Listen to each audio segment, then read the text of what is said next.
Hi guys, welcome back to my channel foodie క్యూన్ Swathi. ఈరోజు నేను పువ్వు లెక్క ఇడ్లీలో ఇంట్లో వెట్ గ్రైండర్ లేకుండా ఓన్లీ మన మిక్సీ యూస్ చేసి ఎలా చేయాలో మీకు చూపిస్తాను. దీనికి కొన్ని చిట్కాలు కూడా ఉన్నాయి, అవి కూడా మీకు చెప్తాను. దానివల్ల అయితే మీరు చూడండి ఎంత సాఫ్ట్గా పువ్వు లెక్కనే ఉంటాయి. సాఫ్ట్ అంటే చాలా సాఫ్ట్ అండి. ఇలా నోట్లో వేసుకోగానే అలా కరిగిపోతాయి అన్నమాట. దీనికి నేను ముందుగా బౌల్ తీసుకొని ఏదైతే గ్లాస్ తీసుకుంటున్నానో ఆ గ్లాస్లో గుండు మినపప్పు 2 గ్లాసుల మినపప్పు తీసుకొని 1/2 టీ స్పూన్ మెంతులు తీసుకొని 3-4 టైమ్స్ బాగా కడుగుతున్నాను. మీరు మీ గ్లాసుని బట్టి మెజర్మెంట్స్ తీసుకోండి.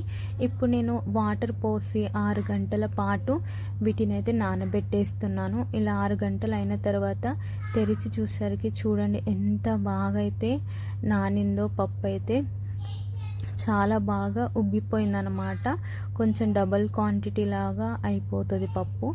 ఇప్పుడు మనము వేరే బౌల్ తీసుకొని అందులో ఏదైతే గ్లాస్ తీసుకున్నామో ఆ మినపప్పు తీసుకున్న గ్లాస్తోనే మనం 6 గ్లాసుల వరకు ఇడ్లీ రవ్వ అయితే తీసుకోవాలి. నేను డీమార్ట్లో ఇడ్లీ రవ్వ తీసుకున్నా. ఆ ఇడ్లీ రవ్వ అయితే చాలా బాగా ఇడ్లీలు వస్తాయి, రవ్వ రకరక.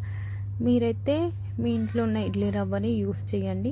నేను 2 గ్లాసుల మినపప్పుకి 6 గ్లాసుల ఇడ్లీ రవ్వ తీసుకొని 3-4 టైమ్స్ బాగా కడిగి పక్కన పెట్టుకుంటున్నాను. నేను ఏదైతే టిప్ చెప్పానో ఇదే అండి మెయిన్ టిప్పు.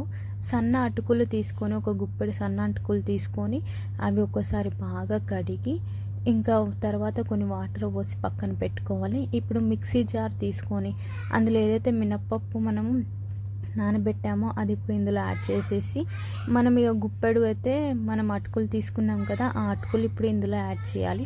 ఇలా యాడ్ చేసేసి ఫైన్ పేస్ట్ పట్టేసేయాలండి.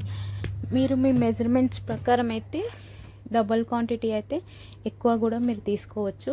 ఇలా ఫైన్ పేస్ట్ అయిన తర్వాత ఒక బౌల్లోకి తీసుకొని మనం ఏదైతే పక్కన పెట్టుకున్నామో ఇడ్లీ పిండి అది ఇప్పుడు వాటర్ అంతా పోయే వరకు గట్టిగా పిండి ఇప్పుడు ఆ మినపప్పు ఉన్న బౌల్లో వేసేసి ఇంకా బాగా కలుపుకోవాలన్నమాట. ఇడ్లీ పిండి మంచిగా కలిపితే కూడా మంచిగా పొంగుతాయండి ఇడ్లీలు.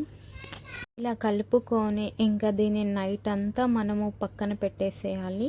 ఇలా అయితే మంచి డక్కని పెట్టేసి ఇంకా దీన్ని పక్కన పెట్టేసేసరికి ఇంకా మార్నింగ్ అయ్యే వరకు చూడండి ఎంత బాగా అయితే నాకు ఇడ్లీ పిండి పొంగి వచ్చిందో. మంచిగా ఇలా పొంగితేనే మనకు ఇడ్లీలు అనేది పర్ఫెక్ట్గా వస్తుందండి.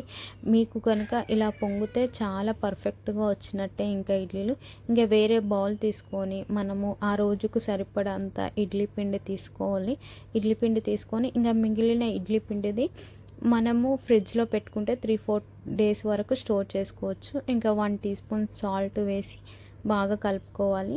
నాకైతే ఇక్కడ వాటర్ అవసరం లేదండి, మీకు అవసరం ఉంటే వాటర్ వేసేసుకొని ఇప్పుడు ఇడ్లీ పాత్రలోకి మనం 70% వరకు అయితే ఫిల్ చేసుకోవాలి. మొత్తం ఫిల్ చేసుకుంటే ఇడ్లీ రవ్వ మొత్తం బయటికి వచ్చేస్తుంది.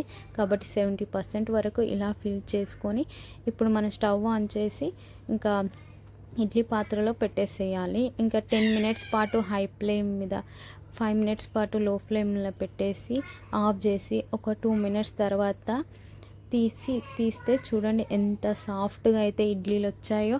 సూపర్ అంటే సూపర్గా వచ్చాయండి. మా ఇంట్లో అయితే ఇది చాలా ఫేవరెట్. అందరు పొగుడతారనమాట, ఎంత బాగా చేసావు అని చెప్పేసి. ఇడ్లీలు సాఫ్ట్గా హోటల్ స్టైల్ లాగానే ఎంత బాగున్నాయి అని చెప్పేసి మీరు కూడా ఒకసారి ఇలా ట్రై చేయండి. చాలా అంటే చాలా సాఫ్ట్గా వస్తాయి. ఇందులో మెయిన్ వచ్చేసి మన అటుకులే అండి.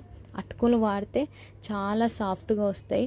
ఒకసారి మీరు కూడా ట్రై చేయండి. ట్రై చేసి ఎలా వచ్చిందో నాకు కామెంట్ చేయండి.